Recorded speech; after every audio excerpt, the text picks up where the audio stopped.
Hello and welcome to the Leaders Council podcast, the podcast for the people who run the country and the people who keep the country running. You join us on a sunny day in a rather deserted city of Westminster, it must be said in current times, as once again we ensure that we have a variety of distinct perspectives on leadership. I'm Scott Challoner and I'm joined on the air today by Dale Parmenter. Dale is the CEO of DRP Group, a global creative communications group, which is recognised as one of the leading presentation and communication companies in the whole of the UK. Dale, welcome to the programme, and it's great to have you on the air with us. Hi, Scott. Pleased to be here. It's an absolute pleasure having you, and thanks ever so much for taking the time to come on to the programme this morning.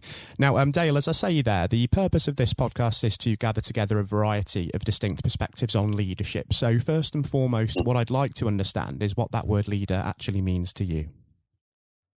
I think for me, it is clearly the figurehead of an organisation, but it's the person who's going to inspire and motivate and take the team with them to complete the vision, whatever the vision is for that organisation. So bring that vision alive and then put goals and steps in place to get close to that vision. So for me, a leader is that person out there that people look to, they trust. That trust is an enormous word, an attribute. So the leader has to be there, has to be visible, and to take the team with them. Absolutely. And if we think about your own personal leadership style, Dale, how would you describe that? I think quite hands-on, and maybe sometimes a bit too hands-on. I like to be very visible. I love to go and talk with the team, whether it's the apprentices or wherever they are in the organisation, see how they're doing, talk about their, if they wanted to, talk about their own private lives and what they're up to. But I think for me, it's about visibility and it's about communication. And I have a real bee in my bonnet about communication and leadership, because I feel that if a leader fails to communicate or doesn't see the importance of communicating with particularly their team, then they don't deserve to be a leader. Communication is the number one key attribute for me, is communicate, and particularly in times like we are at the moment. For certain, yes. Leadership has really been put to the test in that respect, isn't it? Keeping communication alive with employees, with other people, especially when we're working from a distance, because that physical contact, which we've maybe taken a little bit for granted prior to this pandemic, is no longer there. And leaders are having to maintain that sort of close-knit team feel from a distance. And that throws up its own challenges as well, doesn't it?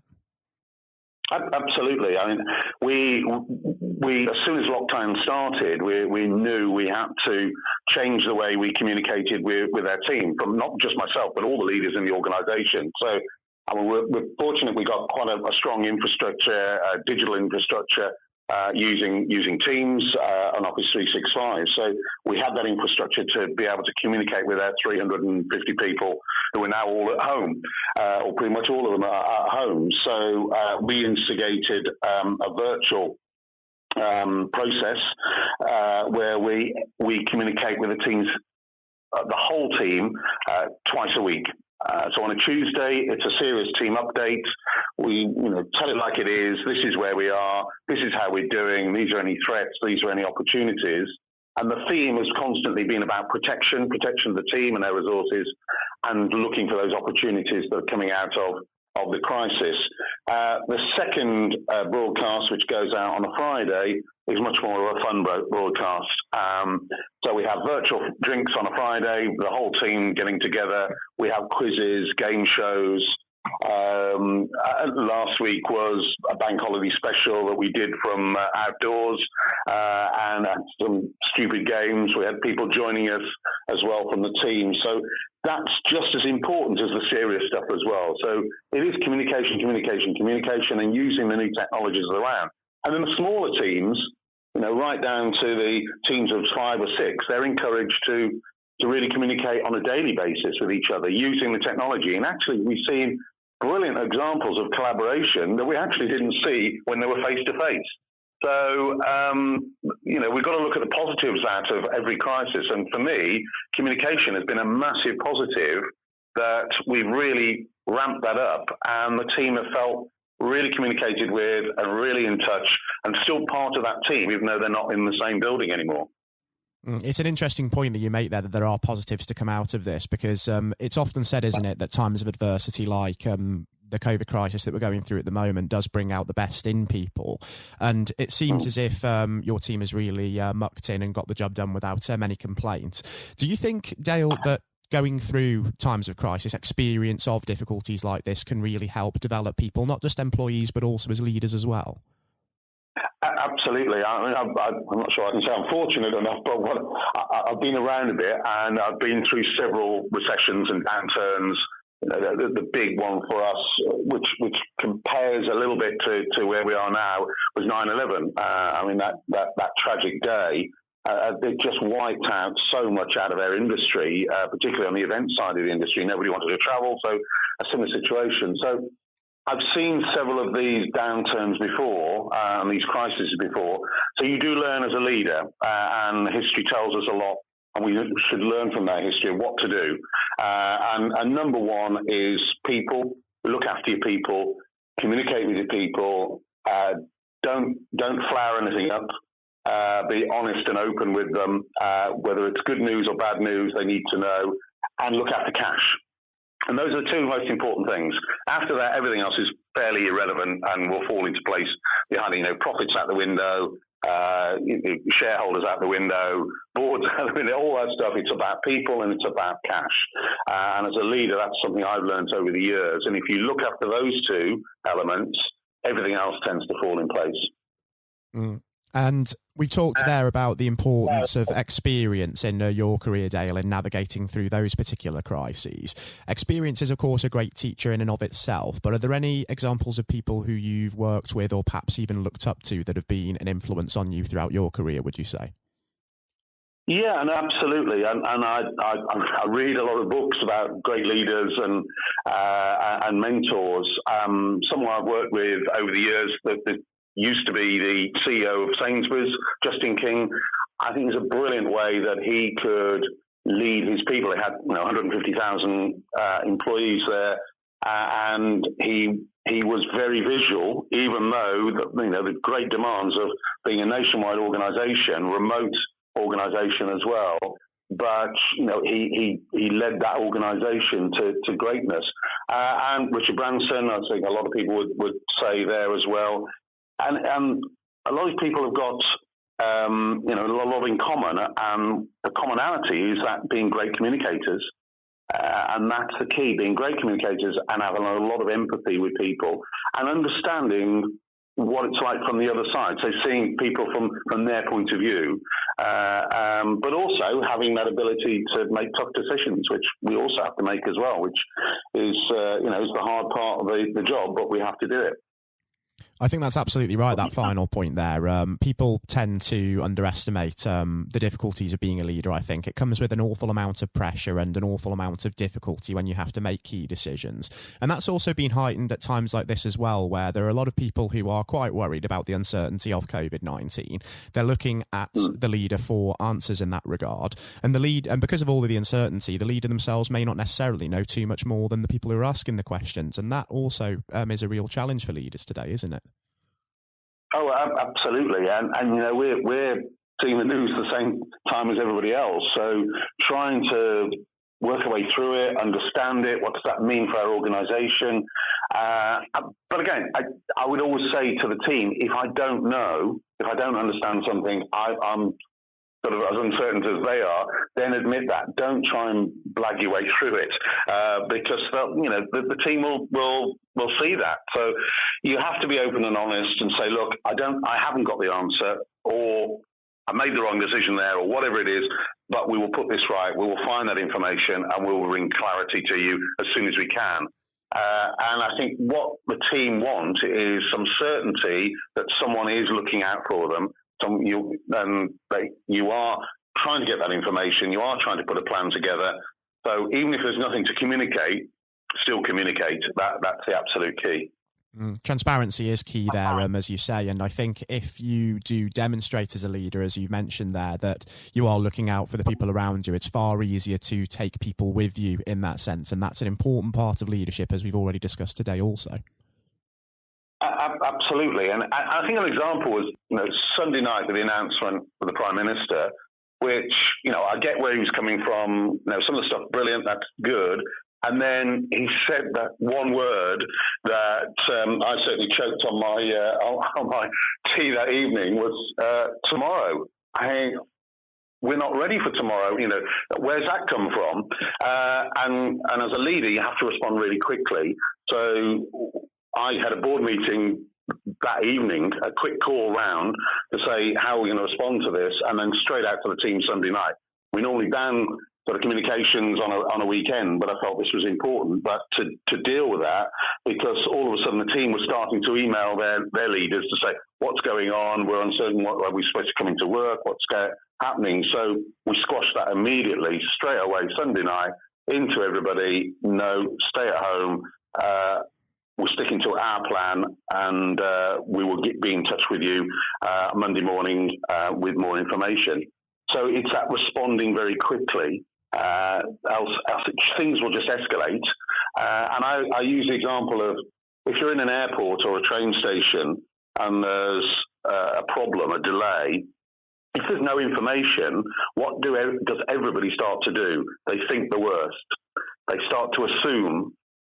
But if there is information, people calm down. So as a leader, you have to keep pushing that information out so people know, oh, okay, I'm calm, things are going to happen, you're in control. I think that's vital, keeping a cool head as a leader, as you say there, Dale, but also being reactive, as you say. I mean, business has had to be proactive during this period and plan for any eventuality, despite, of course, all of the uncertainty and changing circumstances. And those curveballs are where business leaders have to be able to react very quickly and make measured decisions with necessarily not a huge amount of notice. It's a huge test, isn't it? Oh, it is. I mean, sometimes it's making snap decisions that, you can take advice from the rest of the board, but sometimes you haven't got time to do that. You just have to make that decision. But it's also getting the team in periods of crisis in a way that they can accept that for a period of time. So right at the beginning, once the lockdown started, I have a pretty awful visual that I've been using for several years through several recessions and downturns, which is a squiggly line. And I said, this is our journey through this crisis. And it's basically just a squiggly line with an arrow pointing out to, the future. And what I'm trying to say there to the team is, one day we'll be going in this direction, and the next day we could go in another direction, and the day after it could be another direction. But you have to accept that that's the way we are making our way, and we are navigating our way through this crisis. So things will quite possibly change direction to meet the challenges. And you can run for a period of time, not a long time, you can run for several months in that way that the team are accepting that change constantly is happening. And it's a powerful tool, even though it's a pretty awful graphic. It's attempting to navigate a storm in a way, isn't it, with constantly changing winds? And absolutely. I use the storm as an example as well. I think it's a great example. And sometimes you want to dive for cover into a cove which is a bit sheltered, and other times say, here's an opportunity, let's go for it, let's put ourselves right into the storm. Absolutely. Business does have to be brave, and it has to continue to operate and to innovate as well to seize upon the opportunities that will inevitably come out of this. And if we think about the future for a moment, Dale, if you were to advise anybody who were maybe about to start their first day in a leadership role at a business or make it in business themselves, what advice would you have to give them based upon that experience that you have now? For me, look for those mentors, look for those people who inspire you, other leaders who've made it, been successful. Read those books, watch those those videos, and I've done it right from I started out when I was 20 in this role. So, and I've constantly, it's always learn, and never forget this. Every business is a people business. So how would you like to be treated, and treat people the way you would like to be treated? So people is about business, and business is also about cash. So look after people, look after cash. Those are the two main attributes, and keep that communication going. It's really absolutely vital. Surrounding yourself with the right type of people is integral, isn't it? Nelson Mandela himself once said, surround yourself with people who are better than you, as it were. And that's a fantastic example, picking your mentors very, very carefully. Oh, absolutely. You don't want to be afraid of somebody can do the job better than you. That's exactly what you want. You want people who can do the job better than you. Else you're never going to get that continuous improvement, and you're never going to improve yourself. And quite naturally, you will be elevated by the organisation because people are coming in, they're taking responsibility away from you, they're doing jobs that you used to do far better than you used to do it, and you need to foster that and make sure that happens. But also be there as that mentor and that person with a bit of experience to say, beware of this, or this happened to me. Not say don't do it, but these are some of the pitfalls that may happen. So you can help people take a bit of a shortcut. For sure, because leaders aren't lone wolves, are they? They have to remember that they are able to delegate. And sometimes, especially when it comes to startup businesses in particular, it can be difficult, that first step to letting things go and delegating to other people, but it's a step that does ultimately have to be taken. It does, else the organisation's never going to grow, and as a leader you're never going to grow, and it's really difficult, and it's really, really difficult. And I'm not saying that as leaders we shouldn't get down and dirty and roll our sleeves up on the shop floor occasionally, and I quite enjoy doing that. Sometimes I might find me sort of out in the warehouse interfering, a lot of people call it, and so do I.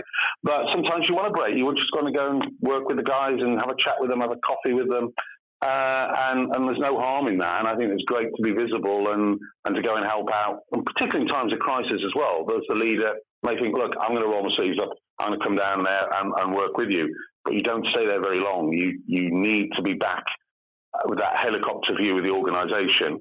And looking at all the parts of the organisation. It's almost like that big war room that you saw in World War II movies of pushing those flags and those aircraft and tanks around the table. That's what you need to be doing constantly. And if we think about the future now, Dale, before we do wrap things up on the programme today, do give me an idea of what the future holds in the next 12 months and beyond for yourself and for DRP Group, and also what you hope to achieve, not just in that time, but also beyond COVID-19 when we begin to emerge from this pandemic. I think it's exciting times. It's a scary time. It's an exciting time. And I think the things that we put in place to protect the resource and also build the resource around us, because inevitably we will pop out the other side of this. The storm will subside and off we'll go on the journey. So we have to be ready. And more organisations actually get into trouble on the out of a recession than going into a recession, because what they haven't done is they haven't protected their resource. They're not ready for the spike or the upturn, and now they can't service the clients that they could before because they've maybe downgraded everything and let people go. So you have to be ready for that upturn. And actually, if you're ready and in the right, and you've organised yourself well, you can really then win. You can really get ahead of your competitors because you have protected your resource and you're ready to go. And also, during crisis, it's a brilliant time to look at innovation, look at the processes.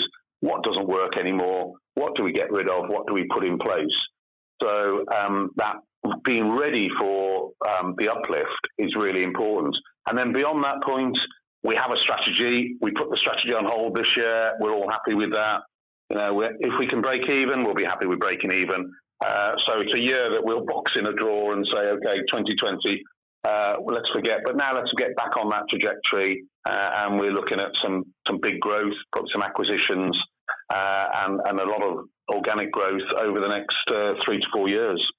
And I think it would be absolutely fantastic, Dale, to perhaps even catch up in the next year or so to see how the business is innovating within the market and to catch up on how that upward trajectory is going as well. We are just about out of time on today's programme, but I've got to say, Dale, it's been a real pleasure speaking to you today, and thanks ever so much for taking the time to come onto the air with us. It's been a thoroughly insightful and enjoyable experience. No, pleasure. Really enjoyed it. Thank you.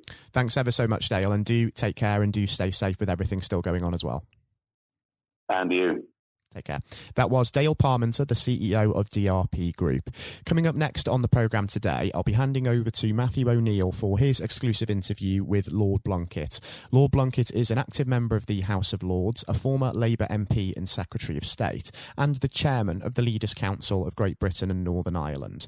Now, despite being blind from birth, Lord Blunkett rose to become one of the most prominent politicians of his generation, holding a number of senior positions in Tony Blair's cabinet and having served as the MP for his Sheffield, Brightside and Hillsborough constituency for 28 years. He was elevated to the House of Lords in August 2015 as Baron Blunkett of Brightside and Hillsborough. I hope you enjoy listening just as much as Matthew enjoyed speaking with Lord Blunkett, and that's coming up next. Lord Blunkett, welcome.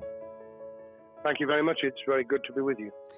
Well, of course, nothing is being said at the moment other than COVID-19, which we must touch on. What would your message be to small businesses who are trying to keep going? Well, I think the last ones standing will be the ones that thrive when we get back to some sort of normality. So it's have confidence and courage.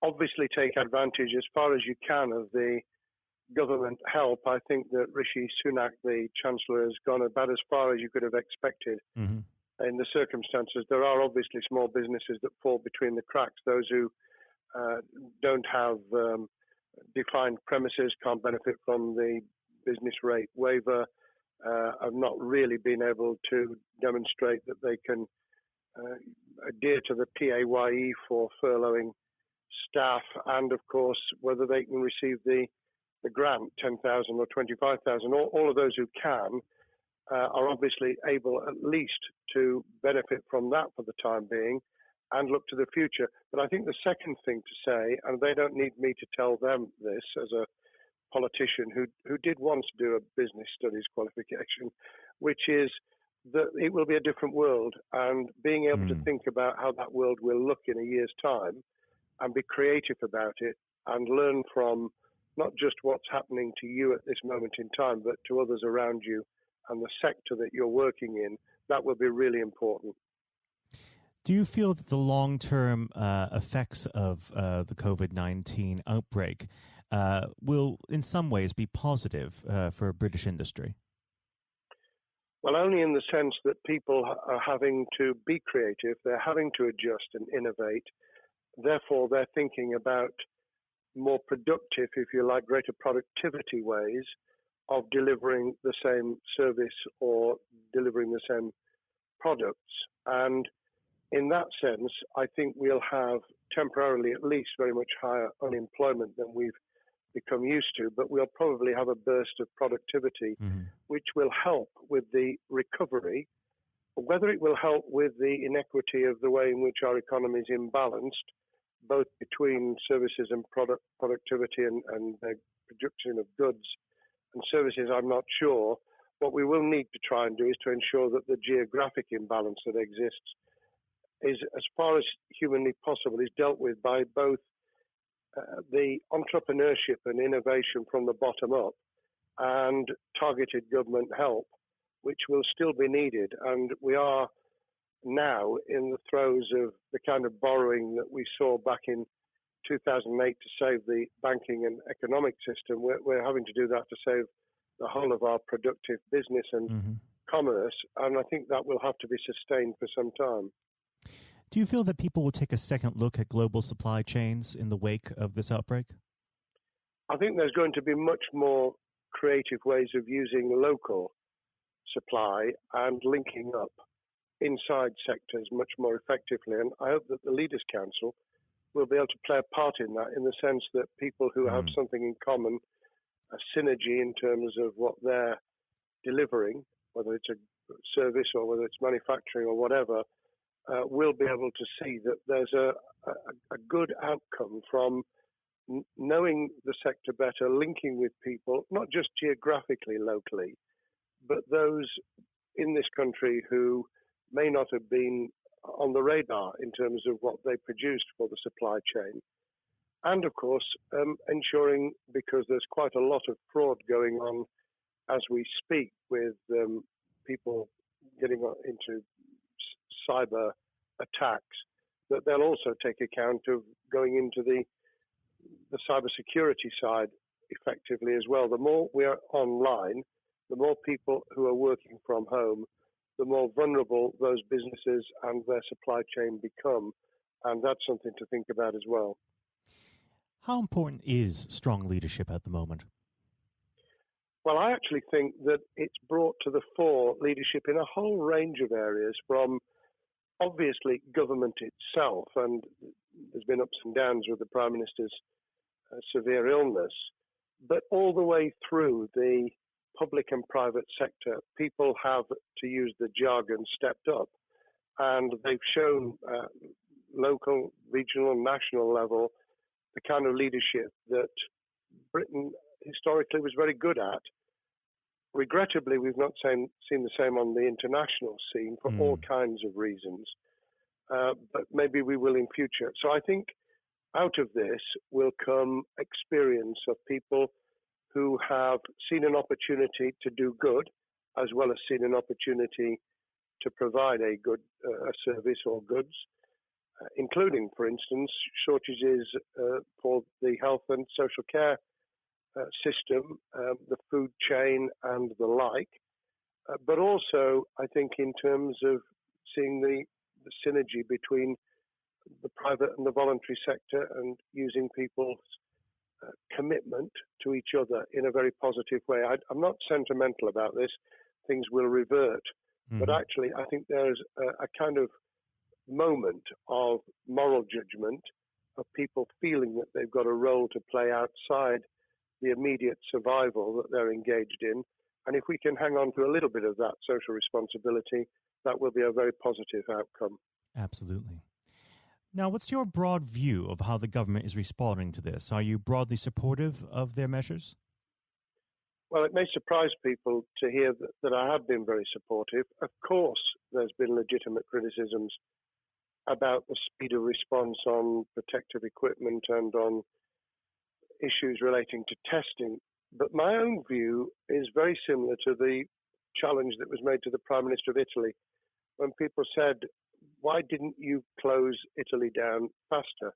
And he said, a fortnight before we did it, I would have been considered to be a madman and nobody would have agreed to do it if I'd tried to move too quickly. And I think that's something that we need to reflect on here in the UK. We may have seen the signals elsewhere across the world and taken them more seriously at the time.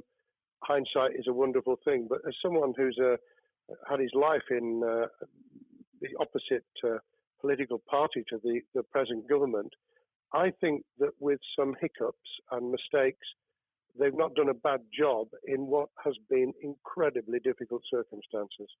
And you're absolutely right. In a liberal democracy that we live in, it's very difficult for people to swallow orders given to them from government. Well, the UK and the US, and to some extent the Scandinavian countries, have a very different history and therefore interest in maintaining the freedom to decide and the persuasion and consent that's required. Those countries that have experienced one way or another totalitarianism over the last century have a slightly different way of coming at this. I don't want to exaggerate it, but I think that that's why getting the balance right of getting people to go along with what you want them to do in their interests as well as the nation as a whole is a sensible, proportional balance. And I think we now need to adjust to the coming out of the crisis gradually, readjusting to recovery in the same way. Now, something you've mentioned recently on this balance is the police overreach in the enforcement of the COVID-19 structures that have been put in place. What have they done right and where have they gone too far? Well, I think that they were interpreting what was not necessarily as clear advice as it might have been for all kinds of reasons, because people were feeling their way. I think what's come out of it has been a demonstration by local police services in some parts of the country that they could get people to do what was needed without the heavy hand of drones overhead or people being told that they shouldn't be walking in the street, because this was all about self-isolation, not incarceration. It was about getting people not to pass the infection on to each other, and therefore to provide distance rather than to make our lives a misery. Those police services that adopted that policing by consent and chivying people along did really well. Those who went over the top, I think, soon got a very substantial pushback. And one of the strengths of our democracy is that you could have that debate. People could say, I'm terribly sorry, we think the police force in our area has gone over the top. And that in itself is a constraint and a readjustment. That's another strength of living in a country where you can have opinions and express them without actually being thought to be a fool. Now, of course, the government has faced criticism that they were slow to react, and Boris Johnson wasn't present at the early COVID-19 COBRA meetings. Now, Number 10 has claimed that this is normal practice. The health secretary often chairs COBRA meetings related to health. Does this tally with your experience as a Secretary of State, or would you have expected the PM to be more hands-on during the initial stages?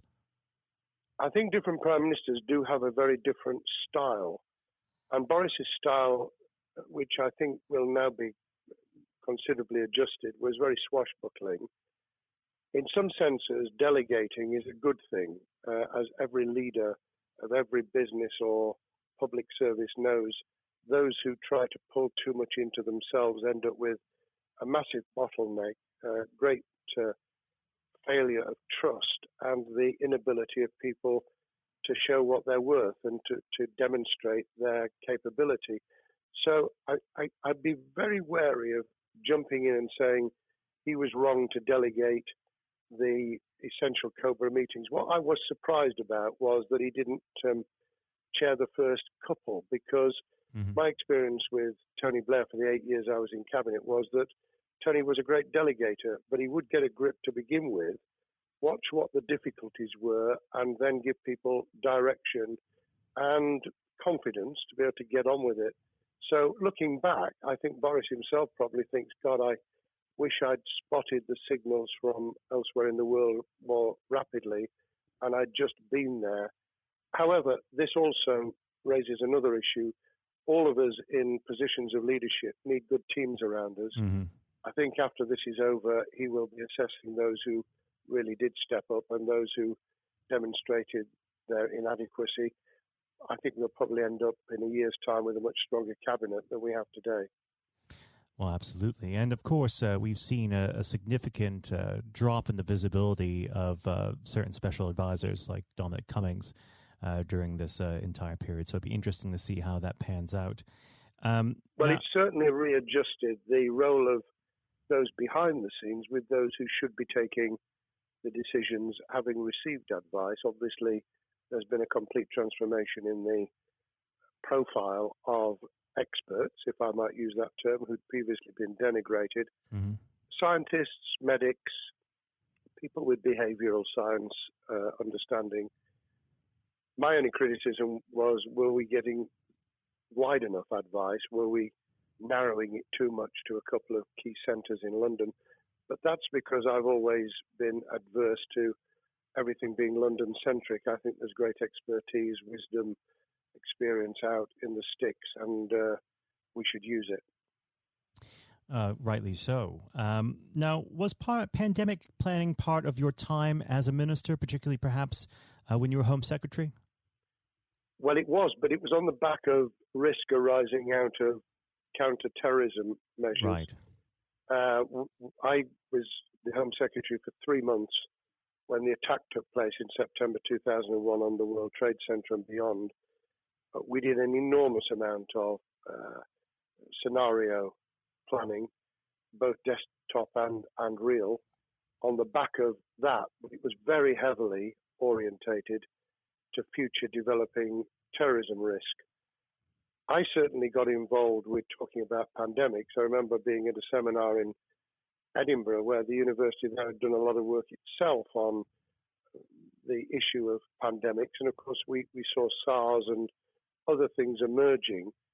I think people have criticised the government for not picking up the report from 2015, 5 years ago. I think that what happens is human nature kicks in. You deal with what you're immediately faced with. You can sponsor reports. And this is true of business planning, of course, as well, and scenario planning for what business continuity will look like, recovery plans for business, what will happen if there's a cyber attack, what happens if there's an energy shutdown. These kind of things you can look at, but you're immediately turning your eyes to what's in front of you. And had we picked up a bit more on the danger from Ebola and SARS and what have you in the past, then we might have said, what if something hits us in the developed nations that we don't have a vaccine for, that we can't immediately whisk up protective materials or equipment, or for that matter, medicines that help with recovery, all of which we now see are a danger. I think this will make an enormous difference to the planning for the years ahead. I hope it will be widened so that we don't just look at what's happened, but very rarely do you see something exactly repeat itself. Some of the circumstances will be, but others won't. So that's why I've put emphasis in what I talk about on looking at the other virus, the cyber attack scenario, which could be just as dangerous in a world of just-in-time provision. One of the miracles of the modern developed world, except for the very poor, has been the distribution of food. A lot of it on computerized, technologically advanced systems. If that were to come down, we'd be in real trouble. So I think we need to think those sort of scenarios as well. So have a full plan across both sectors, biological warfare, pandemics, and cyber warfare. Yes, and to do so on different levels. I think, again, thinking global but acting local, we need a lot more to think about what would happen if something took shape that actually broke down those national and global chains and how we would cope. And without, obviously, we've got enough fear and anxiety to last a lifetime. Without creating even more anxiety, we can think about those things for the future in a more rational way, I think. Now, aside from the physical threat of the virus, one of the things that people are vastly worried about is the effect on the economy, not just the national economy, but also the world economy. Now, it has been said by certain parties, and I'd like to garner your thoughts on this. Is there a danger of the effects of the lockdown being even worse than those of the virus? Were it be prolonged, I fear that balance would tip the other way. It is about proportionality. It is about balance. It's the wisdom of Solomon, really, to get the moment right when you start to move and then to move quickly. There's no doubt whatsoever that we are stocking up, not just on the economic and employment front, which will be devastating enough, but on the health and social well-being front, enormous challenges.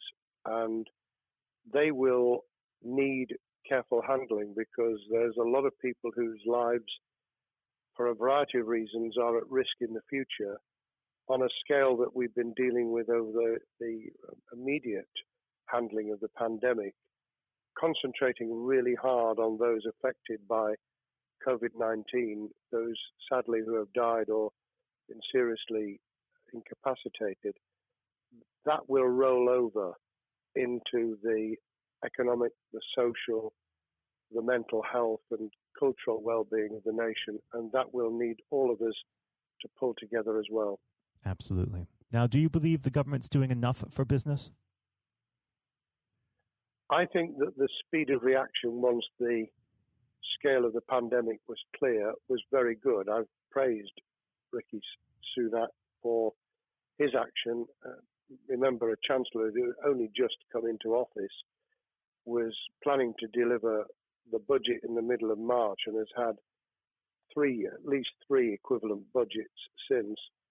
I think he's handled it very well, understandably worried now about what we're doing to our economy. The level of borrowing is sustainable because of low interest rates, but it reaches a point, of course, where it tips over so that you can't then do the kind of structural investment requirements that the government were laying out before and in the March budget. And those will have their consequences as well as a planned payback over many years. I think we've learned something over the last few months. We needed to take immediate action. We don't want another round of austerity equivalent from 2010 through to 2019. I don't think the nation, on the back of what's happened and the challenges we have, could take that. And therefore, we need a different plan, economic plan, over a much longer period, just as we did from the Second World War all the way through to 2002, when the final American loans were paid off. Now, of course, one thing that's on everyone's lips, how much longer do you believe that the lockdown can go on for? I believe that we need to be substantially back in action as an economy in June. This obviously is led in terms of places where people would meet in large numbers, having to adjust to the fact that it will be longer for them. And sadly, that will involve business closures. It's why the Chancellor extended the furlough scheme to the end of June. Mm-hmm. But unless we get things moving in June, I think we'll run into the summer where all kinds of services and industries will have a chain reaction effect. And what happens with one will then have a major impact on another. And then you get the skittle effect where things get knocked down that you hadn't perceived were going to be affected. So I very much, if I were in government, and I always think of things in that context, what would I do if I were in government?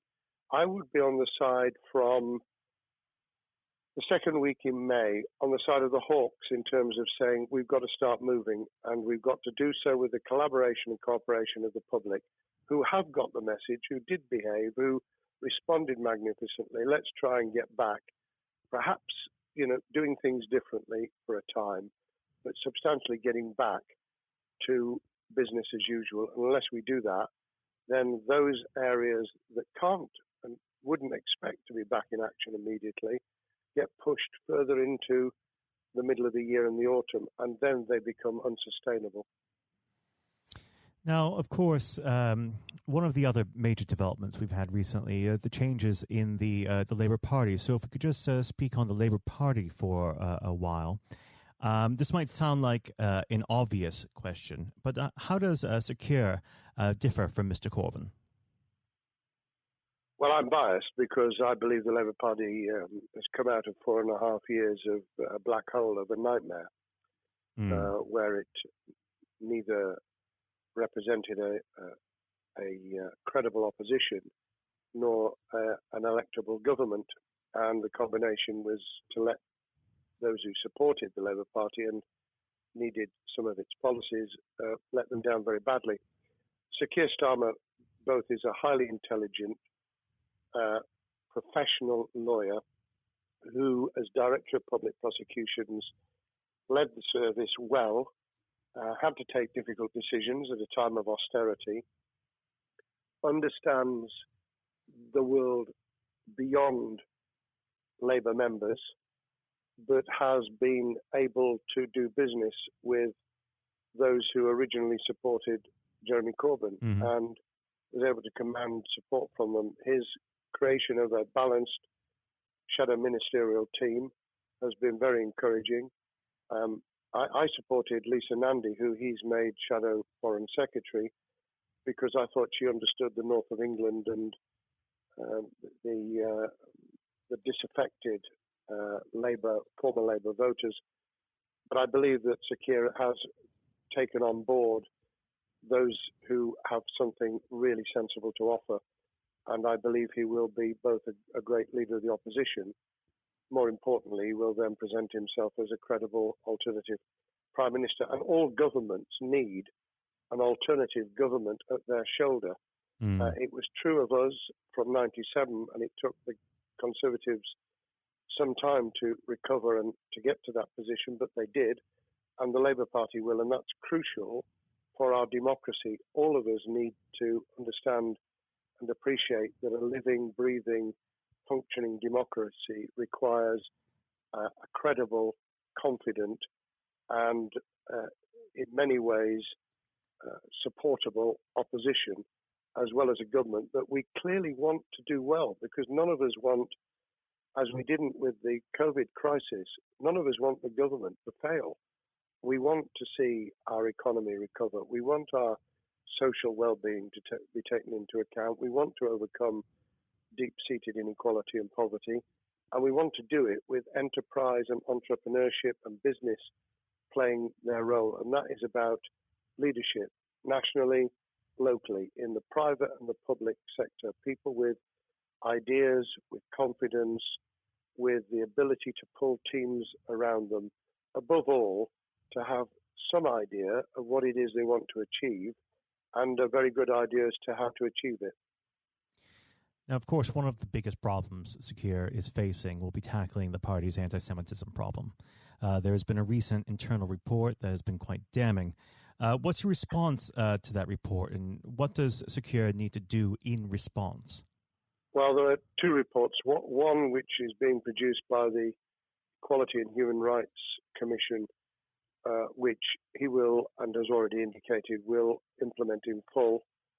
The second was a leaked report put together by the supporters of Jeremy Corbyn, 800 pages of private interchanges on social media, which he has, Keir Starmer, set up an investigation to identify who did it, who leaked it, what the content was, does it have any salience and lessons for us, and where necessary, action will be taken. So I hope that as he moved very quickly to reassure the Jewish community, so he will be able to take the necessary steps to back up that reassurance with the kind of actions that says that this was a blight on a historic, great political party that all of us were ashamed of. We've been able to put that behind us and to move on to facing the future with confidence. What's the one key thing that Secure needs to do to restore Labour as an election-winning party? I think Sir Keir Starmer's major challenge is to convince sceptical voters that Labour has not only reverted to a party that they can support because they can see it acting, developing, presenting as a credible alternative government, but also that the lessons have been learned from the fiasco from 2015 onwards. In other words, there have to be very clear signals of substantial change, not just the right words, not just reassurance that we're not going back to some of the crazier policies, but actually that we've understood why the electorate rejected those policies so substantially in December 2019. If people get that message, they'll understand that the Labour Party has changed, as it did in the 1980s and early 90s, to become the electable government with the greatest majority in historic majority, even greater than 1945, which I was privileged to be able to take advantage of in 1997 when I joined the cabinet. Now, I know what your answer is going to be to this question, but indulge me. Do you think Secure has what it takes to be PM? Yes, I do. I think he has the background, he has the experience, he has the professionalism, he has the forensic mindset, and he has the confidence to have put a team around him which will ensure that it will work. And those elements are true of all leaders. Ideas, the ability to build a team, to have confidence in that team, and to be able to demonstrate leadership in practice, sometimes at the most difficult times.